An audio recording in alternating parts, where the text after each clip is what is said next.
Hello Minasan, j'espère que vous allez bien. Je suis Mikasa 237 pour vous servir et on se retrouve pour ce nouvel épisode de l'Instant Sugoi sur Leader Phoenix. Suite à la dernière vidéo que l'on a diffusée dans laquelle je faisais des chocolats en tenue de soubrette, vous avez été super nombreux à me contacter pour me dire que vous aimiez beaucoup ma tenue. Mais je me suis rendu compte que la plupart d'entre vous ne connaissaient pas les origines même de ce concept, que ce soit au Japon ou en général. Dans cette vidéo, on revient donc sur le concept de maid et son impact dans l'univers anime. N'oubliez pas de me rejoindre sur les réseaux pour plus de fun et rejoignez le collectif Leader Phoenix pour grossir nos rangs. Une fois que tu es sûr que tu es ready, let's go!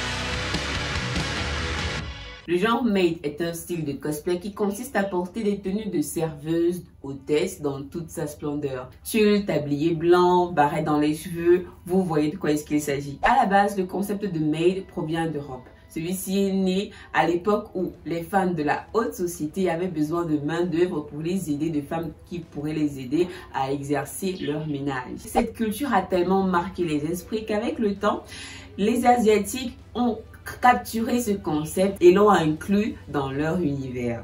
Mais quand je dis inclus, c'est vraiment inclus dans leur univers. Très représenté dans la culture des animes et surtout la culture japonaise en général, les maids sont très présentes dans un type de café appelé les maid café où les clients viennent pour se faire servir par des serveuses en tenue de soubrette en mode servante. Cependant, avec le temps, le mot de maid a réussi à s'élargir pour répondre à une plus grosse demande car aujourd'hui, il ne s'agit pas seulement de la gente féminine qui est mise en avant, car on retrouve aussi des serveurs masculins jouant ce rôle pour notre plus grand plaisir. Le style maid est un fantasme qui est fortement exploité dans les jeux vidéo, les animes et j'en passe. Si vous êtes vraiment un fan de la culture asiatique, vous avez forcément déjà vu une maid passer ici ou là. Elle ou ils peuvent être kawaii, fatale, tout est fonction du scénario dans lequel ils sont représentés. À une époque, les mangaka mettaient énormément en avant ce thème dans leur histoire. Comme ils savaient que ce genre de thème plaît à leurs fans, on a donc vu énormément de séries naître avec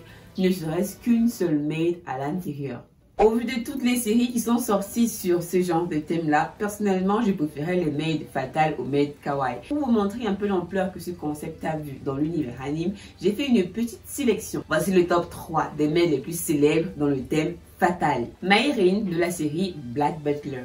À première vue, Mayrin peut sembler être une serveuse qui ne sait pas vraiment faire son travail. Mais il ne s'agit là en réalité que d'une façade qui cache sa véritable identité. Elle est en réalité une tireuse d'élite qui est capable de viser à des centaines de kilomètres sans même avoir de lunettes. Numéro 2, Roberta de Black Lagoon. Rosarita Cisneros, ou communément appelée Roberta, est une femme de chambre qui a travaillé pendant plusieurs années pour la famille Lobelas. Tout comme Mayrin, ou bien j'ai même envie de dire mieux, Roberta est en réalité une combattante d'élite d'un tout autre niveau. Autrefois, elle était un grand assassin du FARC à Cuba et une criminelle recherchée dans le monde entier.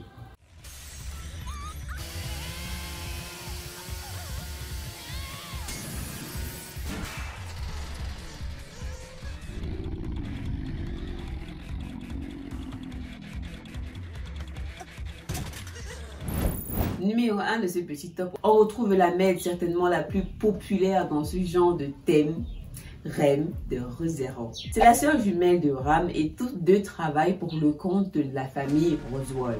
Mis à part son amour inconditionnel pour Subaru, Rem est en réalité, contrairement aux deux autres en tout cas, une excellente servante. Celle-ci est très loyale envers ceux qu'elle aime et ne compte pas lorsqu'il s'agit de rendre des services. La particularité avec ce visage d'ange est qu'elle est aussi une mortal girl qui est littéralement inarrêtable lorsqu'il s'agit de protéger ceux qu'elle aime.